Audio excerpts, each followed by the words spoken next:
ఆధారాలు ఏంటో చూద్దాం. ఈ మాట ఎలా చెప్పగలం?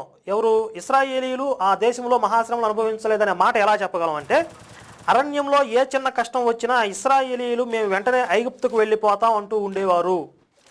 ఐగుప్తులో వారు అన్ని బాధలు పడితే ప్రతిసారి ఐగుప్తును ఎందుకు జ్ఞాపకం చేసుకుంటారు? కొన్ని సందర్భాలు చూడండి.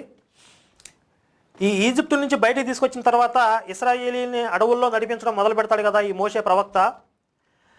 తర్వాత ఈ ప్రయాణంలో వాళ్ళకి ఏ చిన్న ఇబ్బంది వచ్చినా కూడా వెంటనే వాళ్ళు మేము ఈజిప్టుకి వెళ్ళిపోతాం, మేము ఈ బాధలు పడలేమని చెప్పి అంటూ ఉంటారు. మరి ఈజిప్టులో వాళ్ళు మహాశ్రమలు నరకం అనుభవిస్తే ఎంతసేపు వాళ్ళు ఈజిప్టుని ఎందుకు గుర్తు చేసుకుంటారు, ఎందుకు జ్ఞాపకం చేసుకుంటారు? ఆ సందర్భాలు 1-2 చూడండి.